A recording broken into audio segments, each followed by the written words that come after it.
Did you guys know this movie is not only written by the Coen brothers, but is also the first movie that Steven Spielberg has directed since Lincoln? That was 3 years ago, guys. This has been a really long time. Let's see if he still has what it takes to make a really good movie.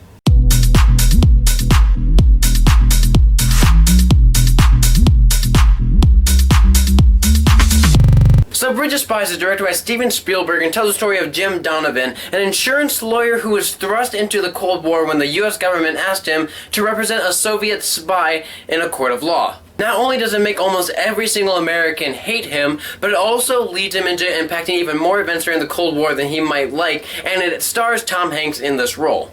Knowing Spielberg was behind this movie, I went in with high hopes, and once again, Spielberg showed us that he knows what he's doing. He puts together a movie that is riveting, it's interesting throughout the entire thing, the characters are really well developed with a cast that is fantastic, a storyline that is great, and some cinematography to go along with it that is just great.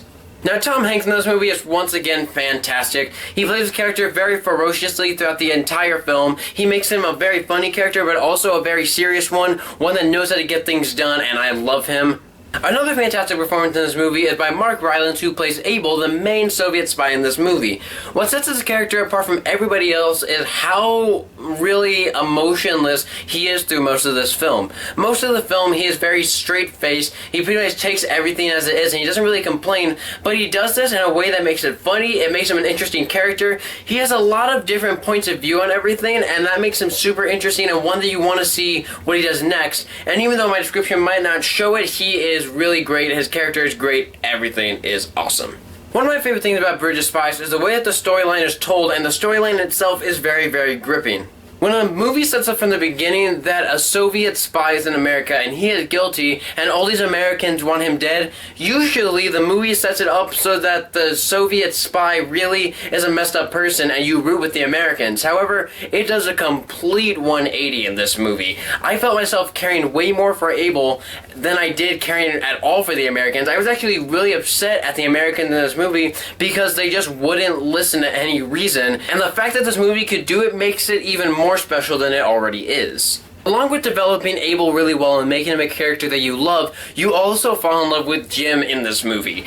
Jim is a guy who has to represent a Soviet spy who he knows is guilty, and literally everybody in America is against him, including his family. However, you want him to succeed in doing something that's wrong because you know that he's really trying. He's a guy who understands how the Constitution and law works in America, and it's really, really well done storytelling. The fact that Jim throughout this entire movie goes out of his way and sometimes very dangerously in order to do the right thing makes him a character that you love, you want to see him succeed, and the story of him is told very, very well throughout the entire film. Also, for a movie about the Cold War, this movie is actually really, really funny. The comedy is well balanced with the drama in this film, it never overshadows it, and overall it's great. I also enjoyed the cinematography used throughout the entire film. It makes the film seem more gritty than it actually is sometimes, but it actually looks really beautiful. There's a lot of really dark tones throughout the entire movie. It's filmed in a lot of dark places a lot of the time, and it actually adds onto the movie, and it is a huge benefactor in my opinion. Now, this movie isn't without its flaws, especially the first half of this movie. Now, the story of Jim Davidson in this film is told very, very well throughout the entire thing. The first half of this movie focuses a lot on how America sent spies over to the Soviet Union. And this part actually comes off a little bit too jumbled at a lot of times. I felt it intervened with the storyline that I really wanted to see, and this one I wasn't really interested in until the second half of this movie. And another main problem I had with Bridge of Spies was the way that this movie ended. Now, Steven Spielberg makes really, really well done movies. However, a lot of his movies have endings that I feel are a little bit too happy. I feel like he intentionally goes out of his way to make everybody in the audience happy, and I think that definitely detracts from a lot of his films, especially this one. There was this great shot near the end of this movie that I was like, okay, this is a great shot, end on this note, it'll be awesome. And then he extended it about 5 to 10 more minutes long, and I wish he wouldn't have done that. I wish he would have just stopped and ended it right there and put directed by Steven Spielberg, because that would have been a powerful ending. It would have had a lot of meaning to it, but this other ending to it is like, okay, but I really wish they had just like let that part out and just ended it there.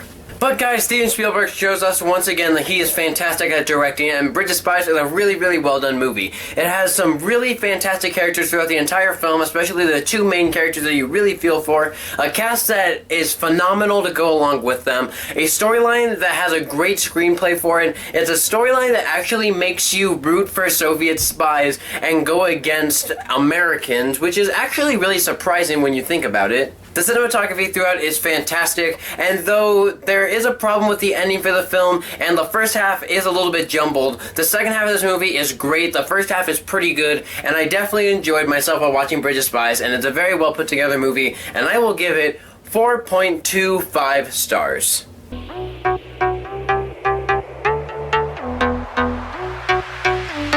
Guys, let me know below what you think of Bridge of Spies if you see it this weekend, and what your favorite Steven Spielberg movie is. As always, guys, thank you so much for watching, and I will see you next time.